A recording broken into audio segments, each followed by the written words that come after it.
Hello guys. तो आज अपन DSA देखते हैं क्या है डीएसए। तो वैसे डीएसए का फुल फॉर्म है डेटा स्ट्रक्चर्स एंड एल्गोरिदम्स। वैसा है कि प्लेसमेंट में ये डीएसए पूछा ही ज़्यादा कंपलसरी पूछते हैं। तो डीएसए का सीन क्या है, ये बहुत बीटी देता है। तो इसमें इसका जो थेरी है ना, थेरी है 5 to 10%, जो आप घंटों में कर सकते हो। इसका थेरी रट्टा मार लो, इजी है। पर इसका जो प्रॉब्लम्स है ना, जो 85 से 90% है, दिक्कत यहाँ आती है। तो जब तक डीएसए नहीं होगा, कोई भी कंपनी का पहला राउंड नहीं निकलेगा, ये फैक्ट है। तो अपने को डीएसए पढ़ना है। तो डीएसए जो है, ये जानना है, डेटा स्ट्रक्चर्स एंड एल्गोरिदम। तो पहले अपने को जानना पड़ेगा कि वेरिएबल क्या है। तो वेरिएबल बेसिकली अगर अपने पास वैल्यू है जैसे 10, 20,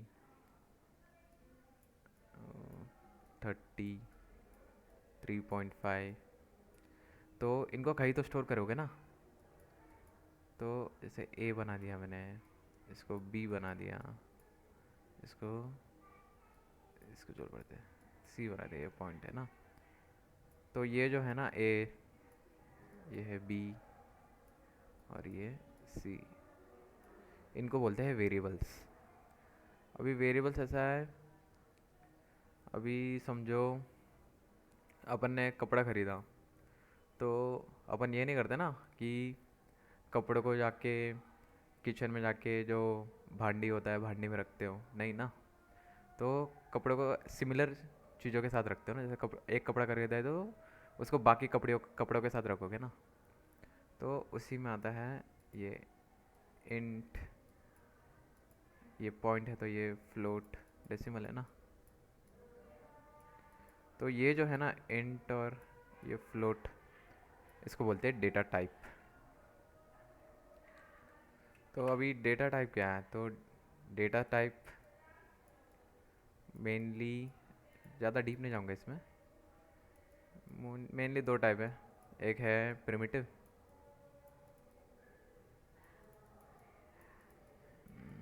और एक होता है यूज़र डिफाइंड।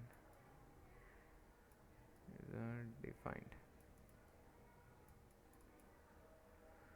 तो इसके अंदर अभी नहीं जा रहा है मैं इसमें, मतलब जैसे इंट हो गया, फ्लोट हो गया, ये सब आता है। इसमें इनम हो गया, ऐसे टाइप के आते हैं। तो इसके बारे में थोड़ा बाद में बात करेंगे। तो डेटा टाइप समझ गया। तो अभी अपन डेटा स्ट्रक्चर यूज़ क्यों करते हैं, ये जानना पड़ेगा। जैसे अपने पास एक रूम है, रूम में तुमने बहुत सारी चीज़ें ऐसे ही फैला के रख दी, और अचानक एक दिन तुम उठे सुबह और तुम्हें कुछ चाहिए। तो तुम समझ रहे हो कितना तकलीफ़ होगा तुम्हें एक एक चीज़ ढूंढने में। तो इसी काम को फास्ट करने के लिए अपन एक अलमारी रखते हैं जिसमें सारे कपड़े हैं। एक बुक शेल्फ होती है जिसमें सारे बुक्स होते हैं। तो इससे क्या होगा, जब आपने को जैसे इसको कपड़ा चाहिए तो ये डायरेक्ट अलमारी के पास जाएगा ना, ये डायरेक्ट बुक चाहिए तो बुक शेल्फ के पास जाएगा। तो अपन ने क्या किया, जो अपने पास डेटा है इधर, इसको एक स्ट्रक्चर में रख दिया। तो इसी को बोलते हैं डेटा स्ट्रक्चर। इसको डिलीट कैसे करूँ, हाँ। अभी डेटा स्ट्रक्चर तो समझ गया। अभी एल्गोरिदम क्या है। अभी एल्गोरिदम ऐसा है, अभी जैसे अपने पास एक इनपुट है और एक है आउटपुट। तो इनपुट से आउटपुट अपने को जाना है एफिशिएंटली, ये एक काम होता है डीएसए का। तो ये जो बीच में जो प्रोसेस है ना, इनपुट से आउटपुट जाने का रास्ता, वो फास्ट करने के लिए अपन यूज़ करते हैं एल्गोरिदम।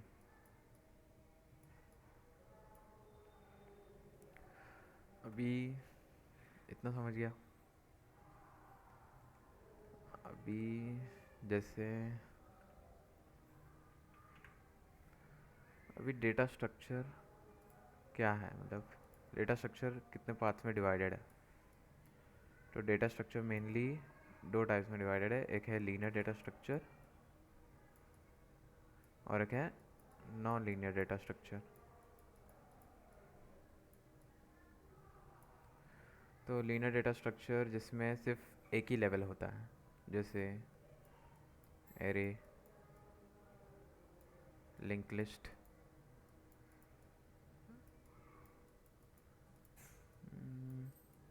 फिर होता है स्टैक आता है, फिर आता है क्यू भी आता है। इसमें सिर्फ एक ही लेवल है, जैसे अपन एक एरे बना रहे हैं, सिर्फ एक ही लेवल का है। और वही नॉन लीनियर डेटा स्ट्रक्चर में आता है ट्री, फिर आता है ग्राफ। तो इसमें कैसे, अब जैसे ट्री है, ये इसमें मल्टी लेवल्स है, तो ये नॉन लीनियर है।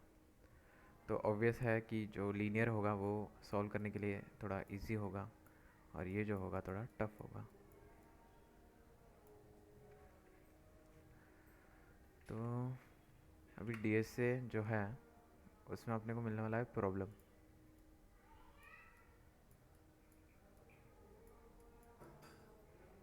तो मैंने जो क्या किया है, नॉर्मली जो प्रॉब्लम्स होते हैं ना वो दो टाइप के होते हैं। एक होता है ऑप्टिमाइजेशन वाला प्रॉब्लम, ऑप्टिमाइजेशन,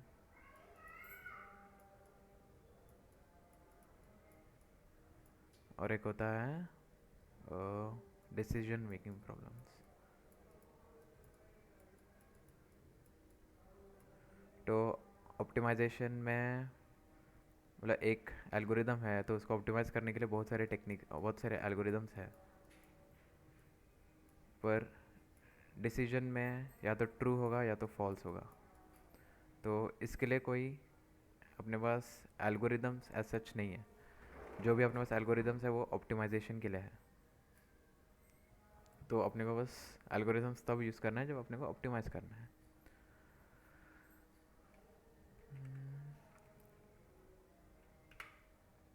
अभी एल्गोरिदम क्या है?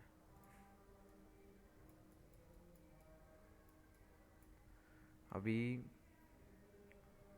ऐसा होता है कि अभी अपने पास एक प्रॉब्लम है,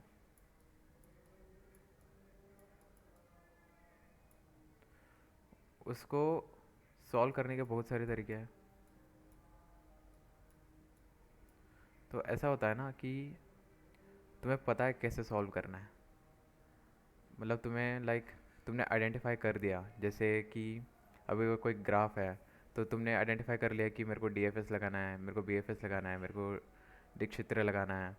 पर तुम उसको सॉल्व क्यों नहीं कर पाते हैं, इम्प्लीमेंट क्यों नहीं कर पाते हैं? वो इसलिए नहीं कर पाते क्योंकि तुम्हारा जो एल्गोरिदम मेकिंग स्किल है वो थोड़ा कैजुअल है।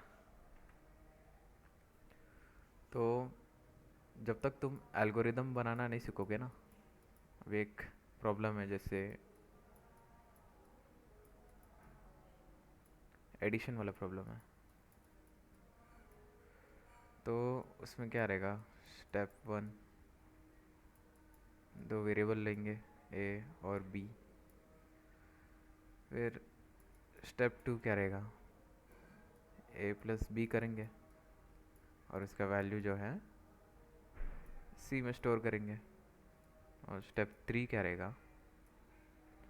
कि इसको प्रिंट कर देंगे सी को।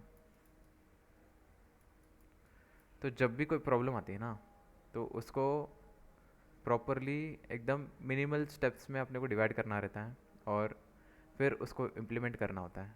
तो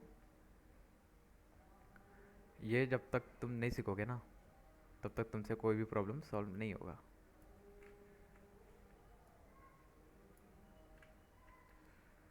अभी एल्गोरिदम का ना कुछ रूल्स है, जैसे अब एक एल्गोरिदम लिख रहा है, तो उसको एक फाइनाइट टाइम में होना चाहिए। मतलब ऐसा नहीं होना चाहिए कि तुम्हारा एल्गोरिदम लगा दिया, मतलब आंसर आएगा पर पता नहीं कब आएगा, ऐसा नहीं होना चाहिए। तुम्हें पता, मतलब एक टाइम फिक्स होना चाहिए उसका। एक है, फिर फाइनाइट स्पेस होना चाहिए।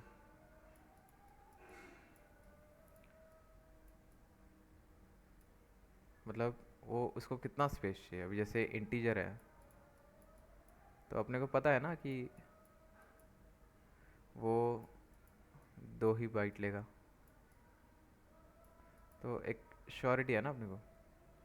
तो अपन एक एल्गोरिदम लिख रहा है तो अपने को पता होना चाहिए कि उसका स्पेस कितना ले रहा है वो। फिर नेक्स्ट आता है जो अपन स्टेप्स उसका यूज़ कर रहे हैं, वो हर बार जो स्टेप्स लिखा है अपन ने वो फॉलो करना चाहिए, कंपलसरी फॉलो करना चाहिए वो, ऐसा स्किप नहीं करना चाहिए स्टेप को। ये हाँ, स्टेप कंपल्शन। फिर सीक्वेंस जो है ना, अभी अपन ने एक एल्गोरिदम बनाया तो उसका सीक्वेंस उसको फॉलो करना चाहिए। जैसे एडिशन बना रहे थे अपन, तो ए और बी बनाया, फिर ए प्लस बी बनाया, फिर उसको स्टोर किया सी में, फिर अपन ने प्रिंट किया। अभी ये जो ए प्लस बी है करने को एक फाइनाइट टाइम लगेगा, ऐसे इन्फिनाइट टाइम तो नहीं लगेगा। स्पेस भी एक फाइनाइट ही स्पेस लेगा, फिर चाहे वो ज़्यादा लगे कम लगे पर फाइनाइट है, अपने को पता है कितना स्पेस लगेगा। फिर स्टेप कंपल्जन कंपल्शन, इसमें क्या इश्यू है, अब ये जो 3 स्टेप्स है इसमें से कोई भी स्किप नहीं होना चाहिए ना। जैसे अपन ने डिक्लेयर ही नहीं किया, मतलब वेरिएबल बनाया ही नहीं, डिफाइन ही नहीं किया, तो ये होगा क्या, नहीं होगा ना, रुक जाएगा ना तुम्हारा एल्गोरिदम। और सीक्वेंस तुम पहले प्रिंट करके फिर ए प्लस बी, ऐसा तो नहीं होगा ना, एक सीक्वेंस फॉलो करना पड़ेगा। तो मोटा मोटा डीएसए का यही कथा है कि अपने को इनपुट से आउटपुट का प्रोसेस जो है इसको करना है फास्ट एंड एफिशिएंट। फास्ट कह सकते हो या फिर एफिशिएंट ही बोल देते हैं।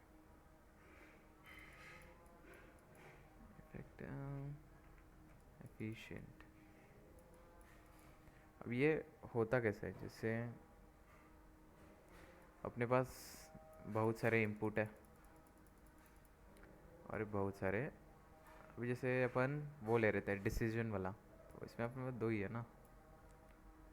तो अभी ये सारे नंबर्स अपने पास, अपने को बताना है कि नंबर प्राइम है या नहीं है, प्राइम और नॉट प्राइम। तो अभी एक नंबर है सोचो, तो अगर वो प्राइम है तो उसका मैपिंग जो होगा ना वो 1 से होगा, और जो अगर नहीं है तो वो 0 से होगा। तो ये जो मैपिंग कर रहे हैं ना अपन,